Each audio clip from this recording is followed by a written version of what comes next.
இன்னும் 20 வருடங்களில் தமிழ்நாட்டில் டிகிரி ஹோல்டர்ஸா இல்லாத ஒருத்தரை கூட நம்ம பார்க்க முடியாதுன்னா கல்விக்கான மிகப்பெரிய புரட்சியை தமிழ்நாடு நடத்தி இருக்கு. மறந்து விடாதீர்கள். அதாவது இந்தியாவில் பள்ளி படிப்பை முடித்து கல்லூரிக்கு போகிறவர்களுடைய சதவீதம் தமிழ்நாட்டில் 52%. இந்திய சராசரியே 20% தான். இளைஞர்களாகிய நீங்கள் இந்த அரசியலை புரிந்து கொள்ள வேண்டும். யார் வளர்ச்சிக்காக பாடுபட்டார்கள், யார் இந்தியாவை பின்னோக்கி கொண்டு போகிறார்கள் என்பதை நீங்கள் புரிந்து கொள்ள வேண்டும். தமிழ் நம்முடைய தாய்மொழியை கற்பதற்காக, ஆங்கிலம் உலகத்தோடு பேசுவதற்காக, இதில் 3வது மொழியாக இந்தியை நான் ஏன் கற்க வேண்டும் என்று தமிழர்கள் கேட்டார்கள். கேட்டதனுடைய விளைவு என்னவென்று பார்த்தால் நாம் உலகம் முழுக்க சென்றோம். நீங்க ஒருத்தர் எந்திரிச்சு ஒரு விஷயத்தை பற்றி கிளாரிட்டியா நீங்க பேசுங்க, உங்களுக்கு இங்க கிடைக்கிற மரியாதை வேற. அந்த சபையில உங்க எல்லாரும் உங்களை திரும்பி பார்ப்பாங்க. வாழ்க்கையில எல்லாமே இருக்கணும். அன்பு இருக்கணும், காதல் இருக்கணும், ரொமான்ஸ் இருக்கணும், நாலேஜ் இருக்கணும், படிப்பு இருக்கணும், எல்லாமே இருக்கணும். எதற்கு எவ்வளவு நேரத்தை கொடுக்கறதுன்னு நமக்கு தெரியலன்னா நம்ம வாழ்க்கையில மிகப்பெரிய முட்டாள்தனத்தை நம்ம செய்கிறோம்னு அர்த்தம்.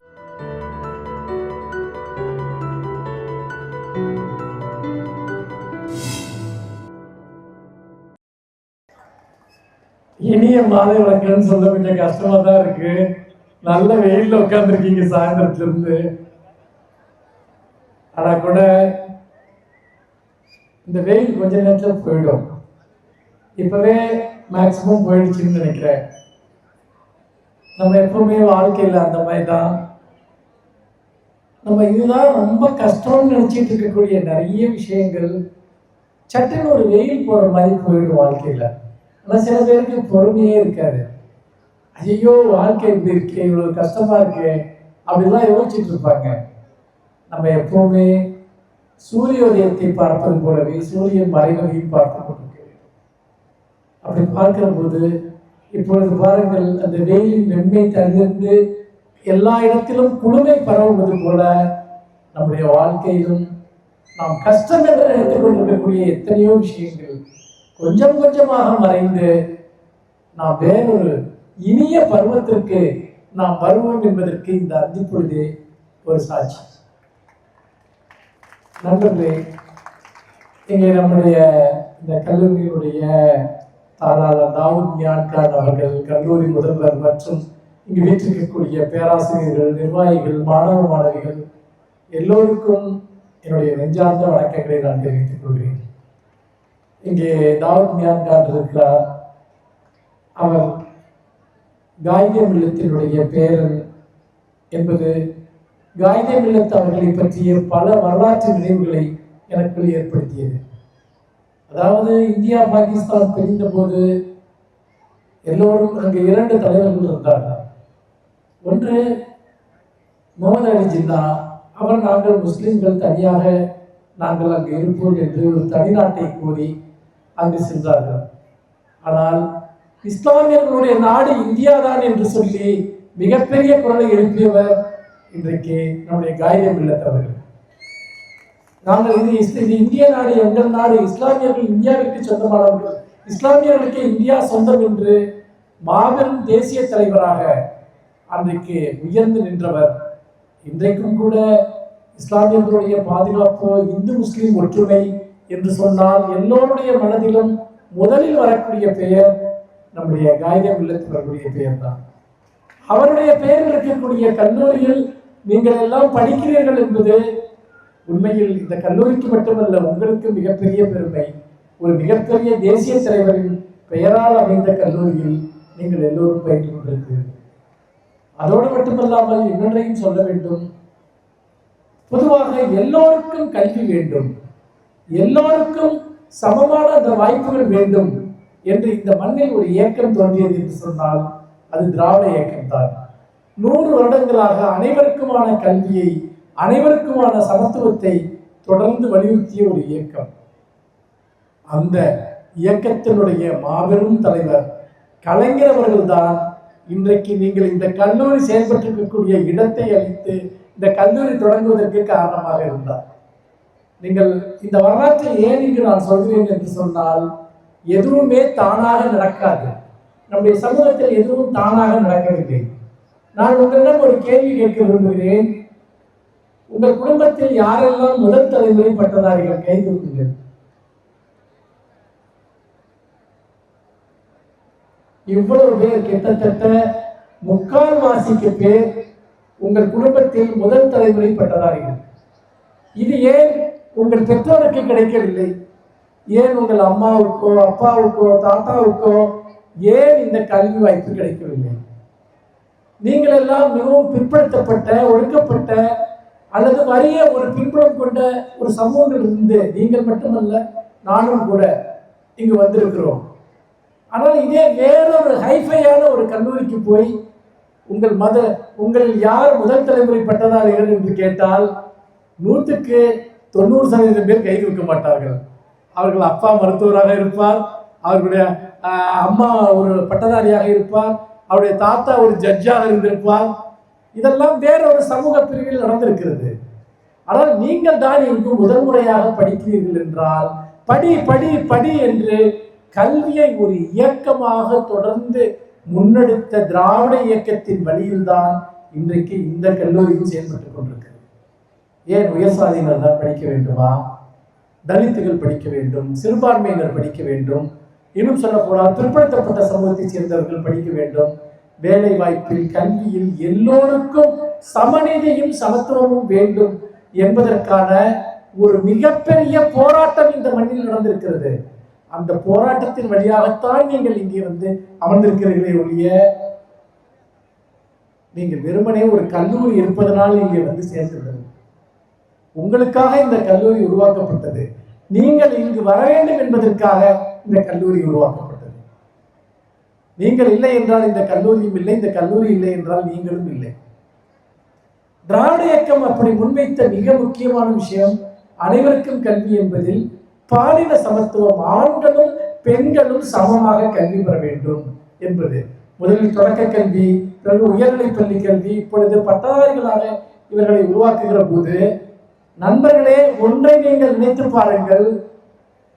இன்னும் ஒரு 10-15 வருடம் கழித்து, ஒரு 20 வருடம் கழித்து உங்கள் பிள்ளைகள், ஒரு 20-25 வருடம் கழித்து உங்கள் பிள்ளைகள் இதே போல இந்த கல்லூரியில் படிப்பார்கள். அப்பொழுது உங்களில் நீங்கள் யாராவது முதல் தலைமுறை பட்டதாரி என்று கேட்டால் யாராவது கை தூக்குவார்களா? ஒருத்தர் கூட இருக்க மாட்டாங்க. ஒருத்தர் கூட ஆமா எங்க வீட்டுல நான் தான் முதல்ல காலேஜ் படிக்கிறேன்னு ஒரு குழந்தைகள் கூட இருக்க மாட்டாங்க. இன்னும் 20 வருடங்களில் தமிழ்நாட்டில் டிகிரி ஹோல்டர்ஸா இல்லாத ஒருத்தரை கூட நம்ம பார்க்க முடியாதுன்னா கல்விக்கான மிகப்பெரிய புரட்சியை தமிழ்நாடு நடத்தி இருக்கிறது. மறந்து விடாதீர்கள்.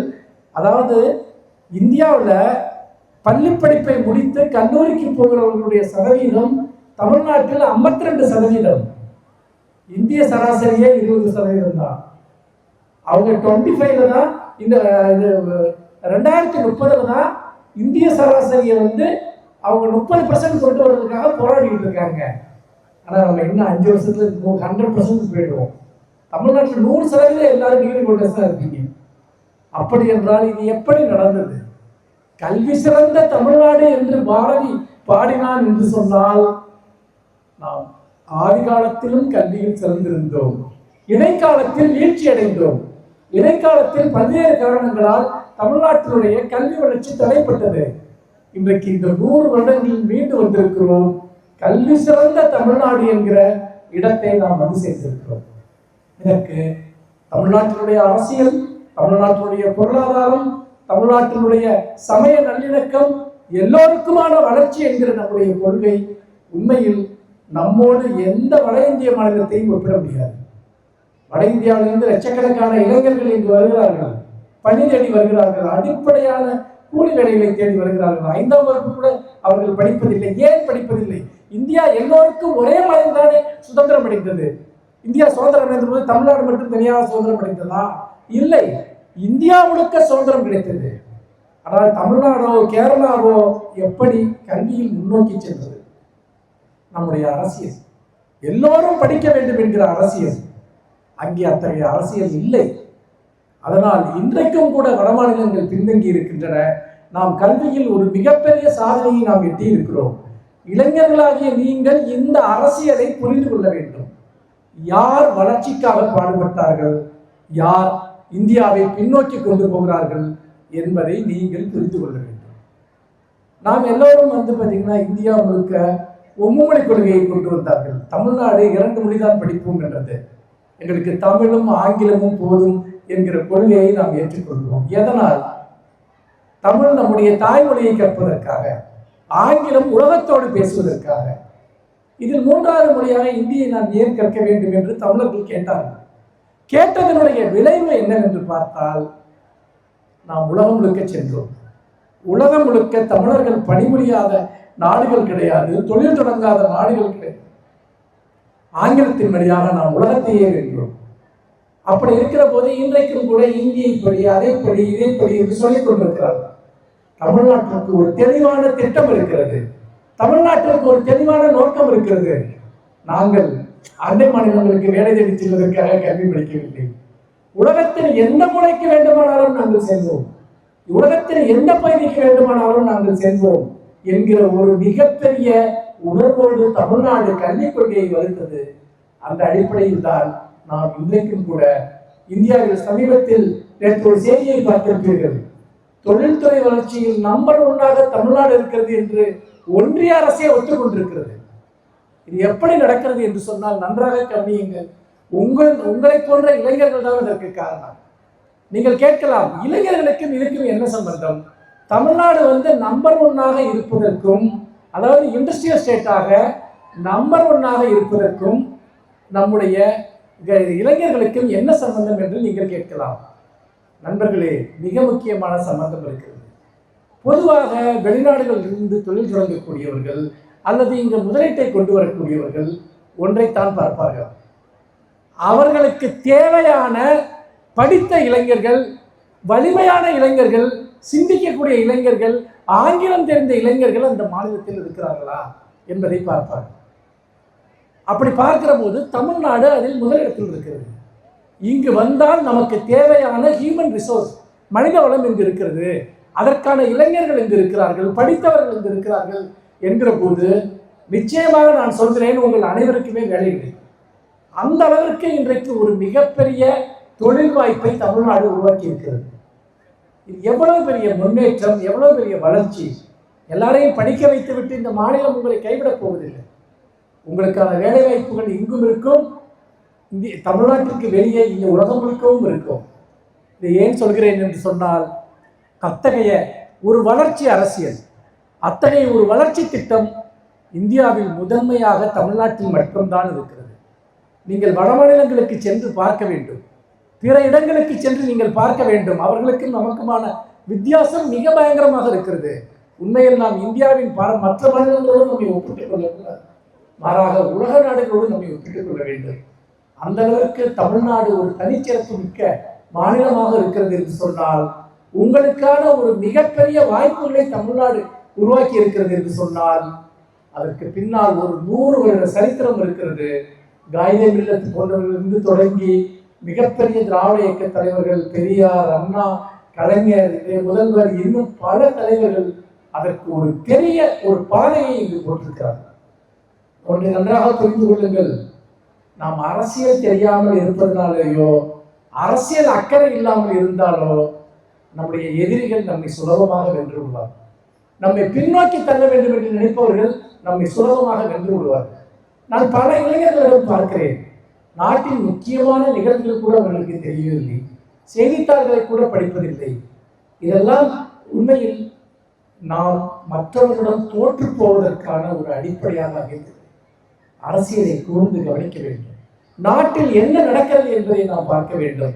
ஏனென்றால் நாட்டில் நடக்கிற ஒவ்வொரு அரசியல் நிகழ்வும் நம்முடைய வாழ்க்கையோடு சம்பந்தப்பட்டிருக்கிறது என்பதை எதிர்காலத்தில் நீங்கள் உணர்வீர்கள். நீங்கள் எப்படி இருக்க போகிறீர்கள், எப்படி வாழப் போகிறீர்கள், என்ன பொருளாதார சூழல் உங்களுக்கு அமைய போகிறது, நாட்டில் உங்களுக்கு என்ன பாதுகாப்பு இருக்கிறது, இது எல்லாவற்றையும் நீங்கள் அரசியல் வழியாக உணர வேண்டும். அந்த அரசியலை நீங்கள் கற்க வேண்டும். அது மிக மிக முக்கியமானது. இன்னொன்று, நம்முடைய பண்பாடு குறித்த விஷயம்.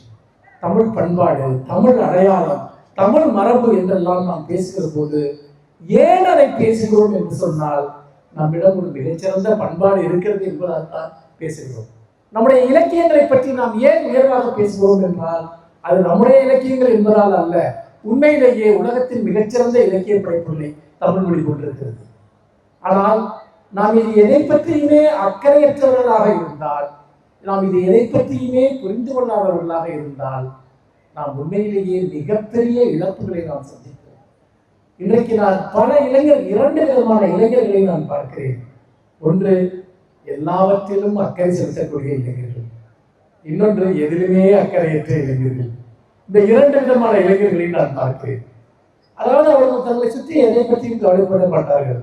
அவர்கள் செய்யக்கூடியதெல்லாம் அதிகபட்சமாக பக்கத்தில் யார் இருக்கிறார்களோ அவர்களிடம் பேசிக்கொண்டே இருப்பது, எதை பற்றியாவது சிரித்துக் கொண்டே இருப்பது.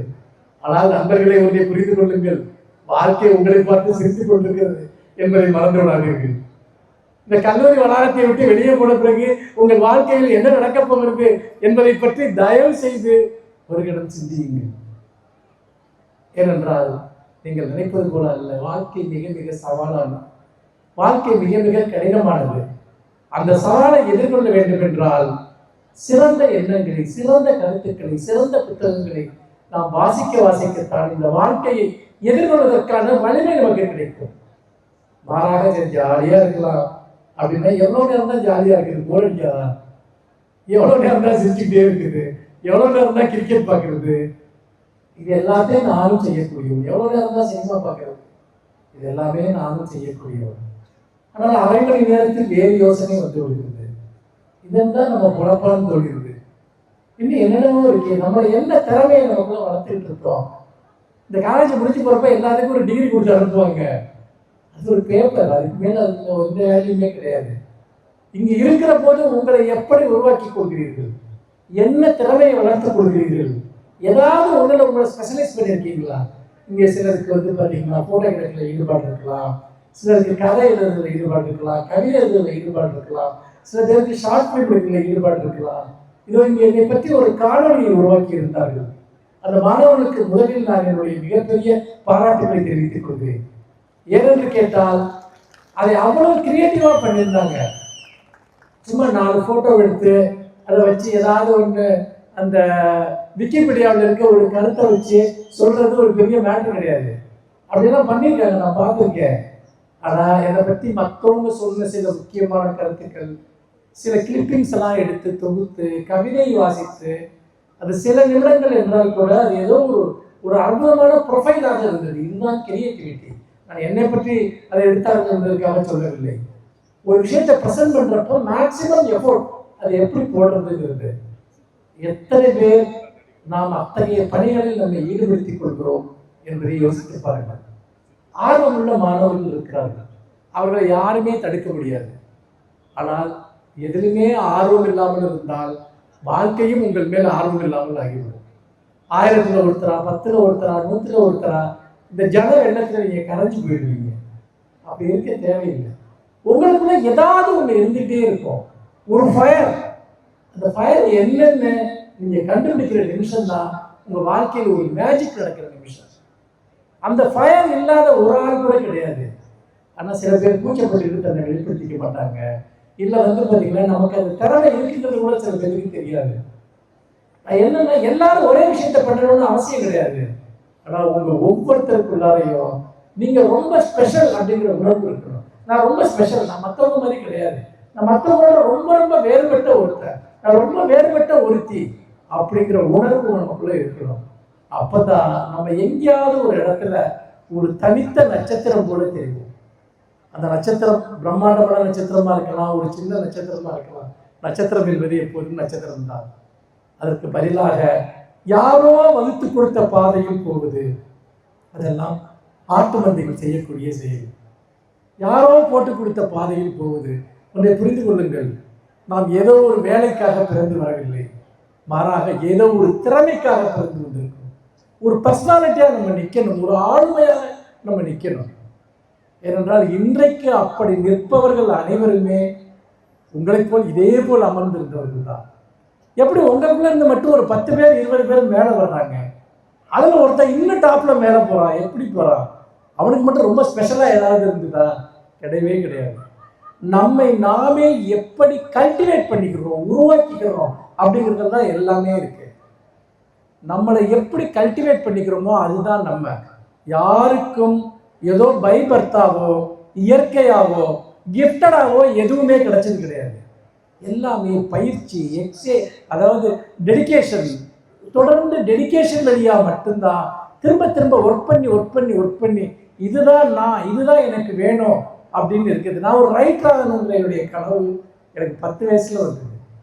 15 வயசுல என்னுடைய முதல் புத்தகம் வெளிவந்துச்சு. 10 வயசுல நான் ஒரு ரைட்டராக தான் ஆவேன்னு பிடிவாதமா இருந்தேன். இவ்வளவு காலமும் நான் ரைட்டரை தவிர வேற எதுவாகவும் ஆக மாட்டேங்கிறதுல தெளிவா இருக்கு. ஒரு பிடிவாதம் லைஃப்ல இருக்கு. எனக்கு ஒரு திறமை இருக்கு, எனக்கு ஒரு விஷயம் பிடிச்சிருக்குன்னா நான் அதுக்காக தான் இருப்பேன். அதுக்காக என்ன விலை வேணா கொடுப்பேன், என்ன வேணா காம்ப்ரமைஸ் பண்ணுவேன். இதுதான் நான். இன்னைக்கு ஒரு பெரிய கிரிக்கெட் பிளேயர்ஸை நீங்க பாக்குறீங்க, சினிமா நடிகர்களை பாக்குறீங்க, மியூசிஷியன்ஸ் பாக்குறீங்க. ஏன் இன்ஸ்டாகிராம்ல எவ்வளோ பேர் திடீர்னு வந்து ரொம்ப பாப்புலர் ஆகிறாங்க. அவங்களாம் தற்செயலாக ஆகலை. அதுக்கு அவன் டெடிக்கேட்டடாக ஒர்க் பண்ணிகிட்டே இருக்கான். என்னாவது ஒன்று பண்ணணும், புதுசாக ஒன்று பண்ணணும்னு. புதுசாக நம்ம எல்லாருமே ஏதாவது ஒன்று பண்ண முடியும். லேர்னிங். இந்த உலகமே மிகப்பெரிய பல்கலைக்கழகம். முன்னாடியெல்லாம் நான் சின்ன வயசுல ஒரு புத்தகம் படிப்பதற்காக ஒரு லைப்ரரிக்கு போய் கஷ்டப்பட்டு நான் புத்தகம் படிப்பேன்.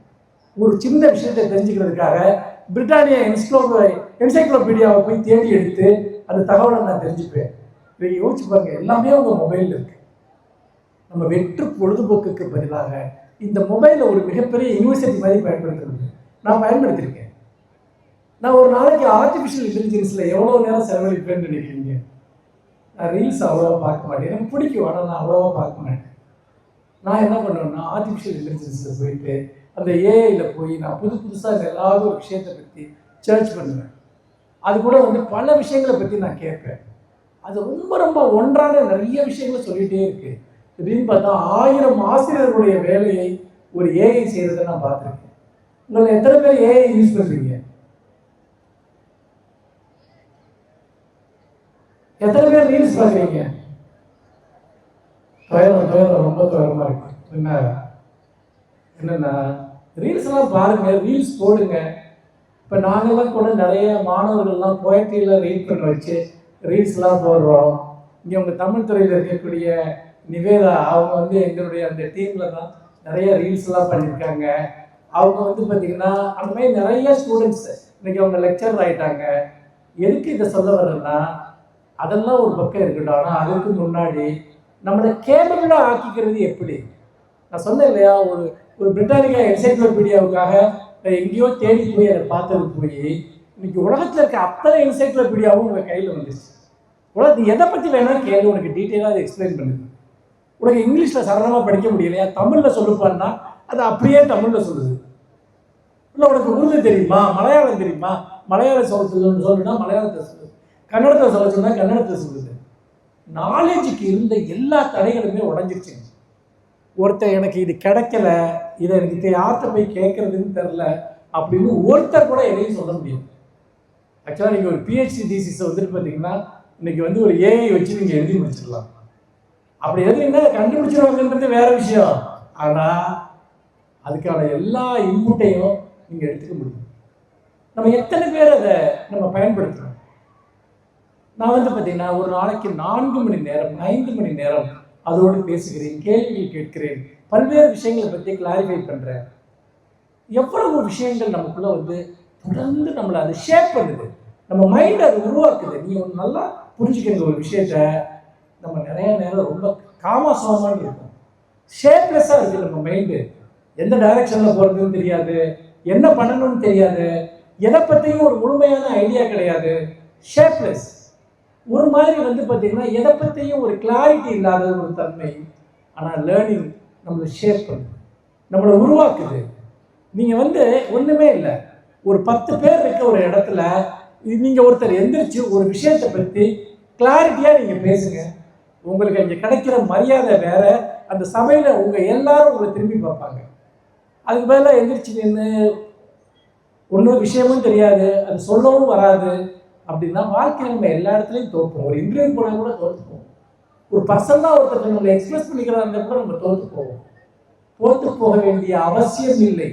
ஏன்னா உங்களுக்கான அத்தனை கதவுகள் திறந்து விட்டுருக்கு. டெக்னாலஜி இன்னைக்கு உங்களுக்கு கொடுத்துருக்க வாய்ப்பு மாதிரி மனிதகுல வரலாற்றுல இதுக்கு முன்னாடி எப்பவுமே எந்த ஜெனரேஷனுக்கும் கொடுத்தது கிடையாது. ஆனா அதுல இருக்க ஒஸ்ட் பார்ட்டை மட்டும் நம்ம எடுத்துக்கிறோம். அதுல இருக்கக்கூடிய கேளிக்கை, என்டர்டெயின்மெண்ட் வேணும், கேளிக்கை வேணும், அதெல்லாம் நானும் அது பகுதியாக இருக்கிறோம் தான். ஆனால் எல்லாத்துக்கும் எவ்வளவு நேரத்தை கொடுக்கறதுன்னு நம்ம டிசைட் பண்ணணும். வாழ்க்கையில் எல்லாமே இருக்கணும். அன்பு இருக்கணும், காதல் இருக்கணும், ரொமான்ஸ் இருக்கணும், நாலேஜ் இருக்கணும், படிப்பு இருக்கணும், எல்லாமே இருக்கணும். எதற்கு எவ்வளவு நேரத்தை கொடுக்கறதுன்னு நமக்கு தெரியலன்னா நம்ம வாழ்க்கையில் மிகப்பெரிய முட்டாள்தனத்தை நம்ம செய்கிறோம்னு அர்த்தம். எது பின்னாடியும் ரொம்ப தூரம் போகக்கூடாது, எது பின்னாடியும் ரொம்ப தூரம் அலையக்கூடாது. அது எதுவாக இருந்தாலும் சரி, அதை எங்கேயாவது நீங்கள் லிமிட் பண்ணுங்க. லிமிட் பண்ணிட்டு இன்னொரு விஷயத்துக்குள்ள போங்க, இன்னொரு விஷயத்துக்குள்ள போங்க. இன்னொரு விஷயத்த போனா ஒருத்தர் லவ் பண்ணிட்டு உடனே அடுத்த இன்னொருத்தர் லவ் பண்றது இல்லை. வேற வேற விதமான ஏரியாக்குள்ள போங்கன்னு சொல்றேன். நீ உடனே தப்பா புரிஞ்சுக்காதப்பா. என்ன, அதாவது நம்ம வேற வேற விதமான இன்ட்ரெஸ்ட், வேற வேற விதமான நாலேஜ், அப்டேட்ஸ், இந்த அப்டேட்ஸ்குள்ள தொடர்ந்து நம்ம இருந்துகிட்டே இருக்கணும். ஏன்னா அப்படி நம்ம அப்டேட்ஸ்குள்ள இருக்கிறப்போ இந்த உலகத்தில் எவனும் நம்மளை ஜெயிக்க முடியாது. நான் சீரியஸாக சொல்கிறேன். எந்த இடத்துல நீங்கள் நெஞ்ச நிமித்தி நீங்கள் பேசலாம், கான்ஃபிடென்ட்டாக பேசலாம். கான்ஃபிடென்ட்டுங்கிறது என்ன தெரியுமா? அப்படி கெத்தாக இருக்கிறது கான்ஃபிடென்ட் கிடையாது. சில பேர் சும்மா அப்படி நெஞ்ச நிமித்திட்டு நிற்பான், ஒரு பெரிய வீரம் மாதிரி காட்டிக்குவான், 2 கேள்வி கேட்டால் அப்படியே அவுட் ஆகிடுவான். அப்படி இருக்கக்கூடாது. அது வெறும் உடல் பலம் கிடையாது. நாலேஜுங்கிறது நீங்கள் என்ன வேணால் கேளுங்க, நான் பதில் சொல்லுவேன். எந்த டிஸ்கஷனில் என்னால் பார்ட்டிசிபேட் பண்ண முடியும். இந்த கெப்பாசிட்டியை நீங்கள் உருவாக்கிக்கிறதுக்கு எதுவுமே செய்ய தேவையில்லை. இன்னைக்கு இருக்க நாலேஜ் இண்டஸ்ட்ரி ஒரு கடல் மாதிரி உங்கள் கையில் இருக்கு. கொஞ்சம் தேடுங்க, கொஞ்சம் படிங்க, கொஞ்சம் இன்வால்வ் ஆகுங்க. அப்படி செய்யக்கூடிய பல மாணவ மாணவிகள் இங்கே இருக்கீங்கன்னு எனக்கு தெரியும். ஆனால் அவர்களுக்கு மட்டுமல்ல, அப்படி அதை பயன்படுத்தாதவர்களுக்கும் சேர்த்துத்தான் நான் சொல்கிறேன். இந்த காலகட்டத்தை நாம் தவறவிட்டால் ஒரு நாள் நம்ம படிக்க முடியாது. அதுக்கப்புறம் எவனையாவது போய் ஃபுல்லாக வேலை பார்த்துட்டே இருக்கும். அப்புறம் குடும்பத்தை கவனிக்கணும், அதை கவனிக்கணும், இதை கவனிக்கணும், தவணை கட்டணும், பார்த்தீங்கன்னா கடனை கட்டணும், இப்படி என்னென்னோ சாவடி பண்ணணும். ஆனால் இந்த பீரியட்ல உங்கள் நாலேஜோட பேஸ் அதை நீங்கள் எந்த அளவுக்கு உருவாக்கிக்கிறீங்களோ அந்த அளவுக்கு கவிதை படிங்க, கதை படிங்க, வாழ்க்கையை பற்றி நிறைய விஷயங்கள் உங்களுக்கு தெரியும். நல்ல சினிமாவை தேடி பாருங்க. எத்தனை விஷயங்கள் இந்த உலகத்தில் உங்களுக்காக உருவாக்கப்பட்டிருக்கு. நம்ம எதுலையுமே சம்பந்தம் இல்லாமல் இருக்கோம். நிறைய பேர் எதை பற்றியுமே இன்வால்வ் ஆகாமல் ஒரு நாளைக்கு மேக்சிமம் எப்படி ஜாலியாக இருக்கலாம்னு நினைக்கிறோம். உண்மையிலேயே நாலேஜ் மாதிரி ஜாலியான விஷயம் எதுவுமே கிடையாது. சில பேர் போர் அடிக்கிறப்பா, நீங்கள் புக்கை படித்தாவே தூக்கம் வந்துருமா, உனக்கு புக்கை படிக்க தெரியலன்னு அர்த்தம். நீ அந்த புத்தகத்தினுடைய ருசியை அறிந்து ஒரு சிறந்த கதையையோ கவிதையையோ நீ படித்து பாருங்க. உண்மையிலேயே இந்த உலகத்தில் மிகச்சிறந்த என்டர்டெயின்மெண்ட். அது வெறும் என்டர்டெயின்மெண்ட் மட்டும் இல்லை, உங்களுக்கு அதில் லாங்குவேஜ் கிடைக்குது, அதில் உங்களுக்கு நாலேஜ் கிடைக்குது, எல்லாமே கிடைக்குது. ஆனால் சரி எப்படா இந்த பேச்சு முடியும், நம்ம திரும்ப மொபைல் எடுத்து பார்ப்போம் அப்படின்னு மட்டும் யோசிச்சுட்டு இருந்தீங்கன்னா அதில் என்ன பார்க்குறீங்கன்றது தான் முக்கியம். ஏன் வாட்ஸ்அப்பை 10 நிமிஷத்தில் பார்க்கணுன்னா ஏன் டென்ஷன் ஆகுது, ஏன் கை உதறது? யாராவது ஏதாவது அறுத்துட்டு இருப்பானுங்க. அதில் வேறு என்ன இருக்குதுல்ல? நீ எங்கே இருக்க, எடுத்தோன்னு அதுதான் முதல் கேள்வி. எப்போ வருவேன், ஃபோன் பண்ணு, மெசேஜ் பண்ணு. இதெல்லாம் ஒரு குழப்பாக எனக்கு நிறைய நேரம் தோணி இருந்துச்சு. உசுரோட தான் இருக்கேன்னு அனுப்புவேன், பதில் யாராவது எனக்கு அனுப்பிச்சாங்களா, எங்கே இருக்கேன்னா.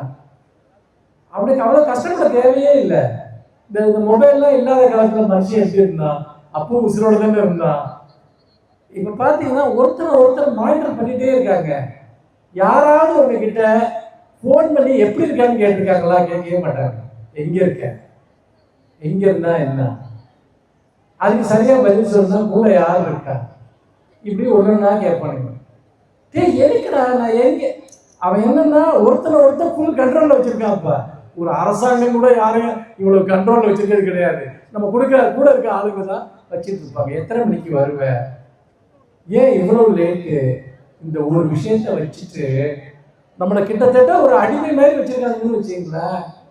நம்ம என்னதான் ட்ரிக்கியாக போய் சொன்னாலும் அதுக்கு மேலே கேள்வி கேட்பான். சரியா? அப்புறம் இந்த லாஸ்ட் சீன் எப்பன்னு பார்க்கறது, ஏன் 2 மணி நேரம் தான் நீ ஃபோனே பண்ணல, என்ன பண்ணுறது? அந்த லாஸ்ட் சீனை வச்சுட்டு பாருங்க. சில பேர் இந்த லாஸ்ட் சீனை ஹைட் பண்ணி வைக்கிறது, இருந்தா தானே பார்ப்பேன் அப்படின்னு. அதேதான். அப்ப என்ன கேட்டீங்கன்னா, இவ்வளவு துயரங்களுக்கான ஒரு கருவியா நம்ம ஏன் அதை மாத்தி வச்சிருக்கோம்? அது ஒரு பெரிய நாலேஜோட ஒரு கீ, ஒரு சாவி. அது நம்ம அப்டேட் பண்ணிட்டே இருக்கலாம். நீங்க ஒரு வருஷம் நான் சொல்றேன், நல்ல புத்தகங்களை படிக்கிறது, ஏஐ மாதிரி விஷயங்களை ரொம்ப யூஸ்ஃபுல்லா பயன்படுத்தி பாருங்க. இந்த வருஷம் நீங்க இருக்கிற மாதிரி அடுத்த வருஷம் இருக்க மாட்டீங்க. டோட்டலா சேஞ்ச் ஆயிருப்பீங்க. நண்பர்கள், இதெல்லாம் நான் ஏன் சொல்கிறேன் என்று கேட்டால், நாங்கள் படிக்கிற காலத்தில் இதையெல்லாம் ஆரம்பிக்கிறது சொல்லவில்லை. நாங்களாக முத்தி மோதி போராடி தெரிந்து கொண்டு போய் ஒவ்வொரு சிந்தனையாளனாக தேடி ஒவ்வொரு புத்தகமாக தேடி வாழ்க்கையில் நாங்கள் பட்ட எந்த கஷ்டத்தையும் நீங்கள் பட வேண்டிய அவசியம் இல்லை. ஒரே விஷயம்தான், இதெல்லாம் நமக்கு தேவைன்னு நீங்க உணரணும். அது ரொம்ப ரொம்ப முக்கியம். அறிவு நமக்கு தேவை, நாலேஜ் தேவை, லிட்ரேச்சர் தேவை, மியூசிக் நமக்கு தேவை. இப்படி நிறைய விஷயங்கள் நமக்கு தேவை என்பதை உணர்கிற போது நாம் உண்மையிலேயே வாழ்க்கையில், நான் ஏற்கனவே சொன்னது போல, ஒரு தனித்த நட்சத்திரங்களாக நீங்கள் எல்லோருமே திகழ்கிறீர்கள். ஒரு மிகச்சிறந்த நட்சத்திரங்களாக உங்களுக்குள் இருக்கக்கூடிய அந்த ஆற்றலினுடைய நெருப்பை, அந்த படைப்பினுடைய நெருப்பை வெளிக்கொண்டு வந்து நீங்கள் எல்லோருமே பிரகாசிப்பீர்கள். அப்படி பிரகாசிப்பதற்கு இது போன்ற நிகழ்ச்சிகள் உங்களுக்கு உதவ வேண்டும். இந்த காலேஜில் மட்டும் சென்னை முழுக்க, நாள் முழுக்க ஏதாவது கருத்தரங்குகள் நடந்துகிட்டே இருக்கு. எங்க அண்ணா நூற்றாண்டு நூலகத்துக்கு வாங்க, டெய்லி நிகழ்ச்சிகள் நடக்குது. எத்தனை பேர் அண்ணா நூற்றாண்டு நூலகத்தை பார்த்துருக்கீங்க? 2, 3, 4, 5, 6, 7, 8, 9, 10, 11, 12. சரி, ஒரு ஆவரேஜா 25, ஒரு 50 வச்சுக்கிறேன். சரிங்களா? தமிழ்நாட்டினுடைய மிகப்பெரிய சொத்து அண்ணா நூற்றாண்டு. உலகத்தரத்தில் கட்டப்பட்ட ஒரு பிரம்மாண்டமான நூலகம். 10 லட்சம் புத்தகங்கள் இருக்கின்றன. நீங்க ஒண்ணுமே பண்ண வேண்டாம். அங்க போய் ஒரு நாள் முழுக்க நீங்க இருக்கலாம். அவ்வளவு கம்ஃபர்டான ஒரு இடத்த நீங்க, நான் சென்னையில எங்கேயுமே பார்த்தது. நான் எல்லா விதமான நட்சத்திர விடுதிகளுக்கும் போயிருக்கேன். நான் சென்னையில போகாத ஸ்டார் ஹோட்டலே கிடையாது. மிகப்பெரிய வசதியான எல்லா இடத்தையும், நான் சென்னைக்கு வந்து 25 வருஷம், சென்னையில் நான் பார்க்காத ஒரு கம்ஃபர்ட் ஜோன் எதுவுமே கிடையாது. ஆனால் அண்ணா நூற்றாண்டு நூலகம் எனக்கு கொடுத்த மகிழ்ச்சியையும் இன்பத்தையும் எந்த இடமும் எனக்கு கொடுத்தது. அது நூலகம் அல்ல, அது அறிவினுடைய ஒரு சொர்க்கம். அதே மாதிரி இங்க மதுரையில வந்து பாத்தீங்கன்னா கலைஞர் நூலகம், இப்ப திருச்சியில காமராஜர் நூலகம் வரப்போகுது. எத்தனை லட்சம் புத்தகங்களோடு, அனைத்து வசதிகளோடும். இங்க சில பொறுக்கிங்கள்லாம் இன்னைக்கு பேசுறாங்க, லைப்ரரி எல்லாம் தேவையில்லை. லைப்ரரி இல்லைன்னா ஒரு நாடு இருண்டு போயிடும். இந்த நாட்டினுடைய, இந்த உலகத்தின் சர்வாதிகாரிகள் எல்லாம் முதலில் அவர்கள் ஆட்சிக்கு வந்தது நூலகங்களை தாண்டி இருப்பார்கள். ஏனென்றால் நூலகம் என்பது சர்வாதிகாரத்திற்கு எதிரானது, நூலகம் என்பது அதிகாரத்திற்கு எதிரானது. எங்கே படிப்பு இருக்கிறதோ அந்த மக்களை யாரும் ஒடுக்க முடியாது, எங்கே கல்வி இருக்கிறதோ அந்த மக்களை யாரும் அடிமைப்படுத்த முடியாது. அந்த வகையில் பார்க்கிற போது நீங்கள் எல்லாம் நூலகங்களை பயன்படுத்த வேண்டும். அட்லீஸ்ட் நூலகங்களை வந்து பார்க்க வேண்டும். எவ்வளவு மாணவர்கள் போட்டித் தேர்வுக்கு படிக்கக்கூடிய மாணவர்கள், நீங்கள் அண்ணா நூற்றாண்டு நூலகத்துக்கு வந்தீங்கன்னா இது ஒரு காலேஜ் கேம்பஸ் மாதிரியே தோணும், ஒரு யூனிவர்சிட்டி கேம்பஸ் மாதிரி தோணும். அந்த அளவுக்கு நூற்றுக்கணக்கான, ஆயிரக்கணக்கான மாணவர்கள் அதுக்கு படிப்பதற்காக வருகிறார்கள். அது போன்ற வாய்ப்புகளை நீங்கள் பயன்படுத்த வேண்டும். இன்றைக்கு அறிவினுடைய எல்லா கதவுகளும் திறந்து விடப்பட்டிருக்கின்றன, அறிவினுடைய எல்லா வாசல்களும் திறந்து விடப்பட்டிருக்கின்றன. நீங்கள் தான் அடியெடுத்து வைக்க வேண்டும். மகிழ்ச்சி என்பது வெறுமனே மற்றவர்கள் நம் மீது திணிப்பது மட்டுமல்ல, நாம் தேடி போவதுதான் மகிழ்ச்சி, நாம் கண்டறிவதுதான் மகிழ்ச்சி. அறிவுதான் இன்பம். அந்த அறிவின் வழியாக நாம் பெறுகிற வெற்றிகள் தான் இன்பம். ஏதோ ஒரு படித்து ஏதோ ஒரு வேலைக்கு போகலாம் என்று மட்டும் உங்களை உருவாக்கி கொள்ளாதீர்கள். ஆட்டு மந்தையில் ஒருவராக உங்களை நினைத்துக் கொள்ளாதீர்கள். தனித்த நட்சத்திரங்களாக நீங்கள் திகழ வேண்டும். அதற்கான அனைத்து வாய்ப்புகளையும் இந்த கல்வி உங்களுக்கு தரட்டும். இங்கே அருமையான கலை நிகழ்ச்சிகளை எல்லாம் நடத்தினீர்கள். இது போன்ற நிகழ்ச்சிகள் எல்லாம் நிறைய நடத்தப்பட வேண்டும். நான் கல்லூரி நிர்வாகத்திலும் கூட கேட்டுக்கொள்கிறேன், ஆண்டுக்கு ஒரு முறை அல்ல, பல முறை இது போன்ற கலை நிகழ்ச்சிகளை நடத்துவதற்கு மாணவர்களுக்கு உதவுங்கள். அவர்களுக்குள் அப்போதுதான் அவர்களுக்குள் இருக்கக்கூடிய ஆற்றல் வெளியே வரும். நாம் பாட வேண்டும், ஆட வேண்டும், படிக்க வேண்டும், பேச வேண்டும். நிறைய மாணவர்கள் மடை திறந்த வெள்ளம் போல பேசுவதற்கான பேச்சு அரங்கங்களை ஏற்பாடு செய்து கொடுங்கள். அவர்களுக்கான கலை திறமைகளை வெளிப்படுத்துவதற்கு. ஏனென்றால் இது எல்லாமே கல்வியை மேம்படுத்தக்கூடியது, கற்கும் திறனை மேம்படுத்தக்கூடியது. எங்கு கலை நிகழ்ச்சிகள் நடக்கிறதோ, எங்கு அதிகமாக கலாச்சார நிகழ்ச்சிகள் நடக்கிறதோ, அங்கே மாணவர்கள் பண்பாட்டுணர்வு பெறுவார்கள், சிந்திப்பதற்கு படிப்பதற்கான ஒரு மிகப்பெரிய உத்வேகத்தை பெறுவார்கள். ஒரு கல்விக்கூடம் என்பது அவர்கள் வெளியே போகிற போது மிகச்சிறந்த நினைவுகளால் நிரம்பி இருக்க வேண்டும். நாம் மிகச்சிறந்த ஒரு ஆற்றல்களை அங்கு வெளிப்படுத்தினோம் என்கிற உணர்வோடு. ஏனென்றால் ஒரு இடம், நீங்கள் ஒன்றை நன்றாக புரிந்து கொள்ளுங்கள், நாம் எந்த இடத்துல வேணாலும் சில வருடங்கள் இருக்கலாம், சில மாதம் இருக்கலாம். அங்கிருந்து போகிற போது நமக்கு மிஞ்சக்கூடியது என்ன தெரியுமா? நினைவுகள் மட்டும்தான். எங்கே சிறந்த நினைவுகள் இருக்கிறதோ அந்த இடம் நமக்கு மிகச்சிறப்பாக இருந்தது என்று பொருள். எங்கு நமக்கு மிகச்சிறந்த நினைவுகள் இல்லையோ அந்த இடம் அவ்வளவு சிறப்பாக இல்லை என்று பொருள். அந்த வகையில் இந்த கல்லூரி உங்களுக்கு தொடர்ந்து சிறந்த கல்வியை மட்டுமல்ல, சிறந்த அனுபவங்களை தரக்கூடிய நினைவுகளையும் தரட்டும் என்று சொல்லி உங்கள் அனைவருக்கும் என்னுடைய நெஞ்சார வாழ்த்துக்களை கூறி விடைபெறுகிறேன். நன்றி, வணக்கம்.